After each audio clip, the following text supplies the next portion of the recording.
Hey guys, and welcome to this video where I'm going to discuss Venus entering into the Pleiades. So all throughout the Bible we hear mention of the seven stars. In Amos 5 verses 8 we have, "Seek him that maketh the seven stars in Orion." In Revelation 1:16, "And he had in his right hand seven stars, and out of his mouth went a sharp two-edged sword." Revelation 1:20, the mystery of the stars which John saw is that the seven stars are the angels of the seven churches, and the seven candlesticks which thou sawest are the seven churches.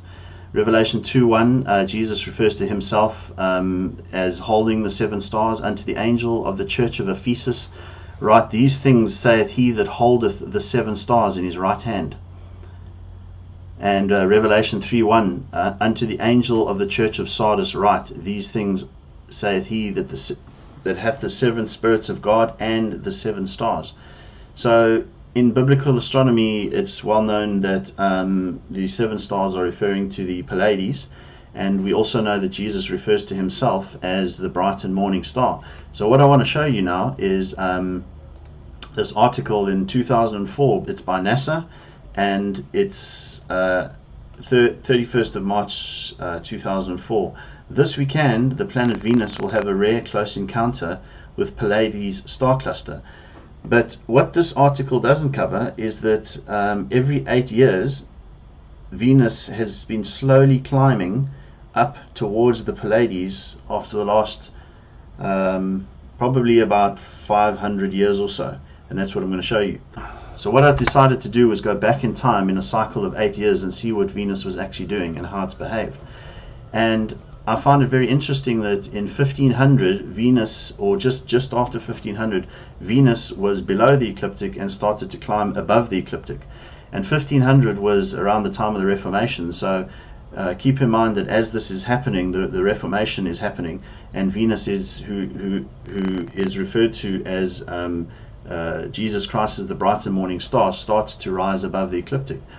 So I'm going to go forward by 8 years now. We can see that I'm in March 1516, the year 1516, and I'm going to go forward by 8 years, jumping 8 years, and we can see Venus is slowly starting to rise above the ecliptic and heading towards the Pleiades, which is the representation of the church in the heavens. Okay, so we're in the 1700s now, and of course 8 is new beginnings. So every 8 years Venus is found getting closer and closer towards the Pleiades.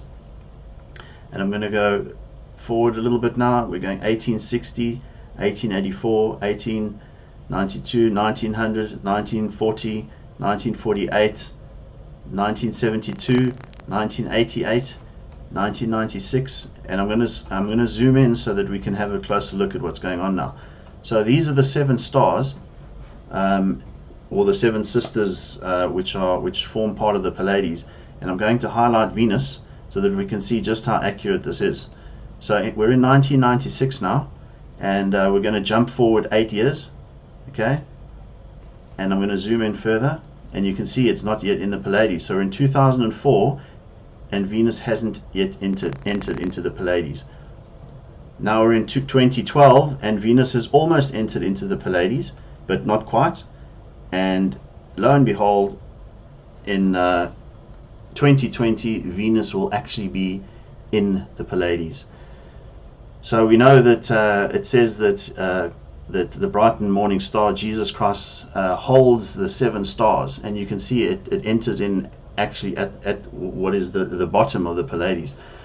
So I thought you'd find that very interesting. I'll go back so that you can see it in reverse and forward again, and get a good idea of how this has moved. So I'm going back to the 1800s, the 1700s, the 1600s, the 1500s, and then it's below the ecliptic, which is just before the Reformation. Obviously the Reformation was when the Word of God was brought back to life to mankind.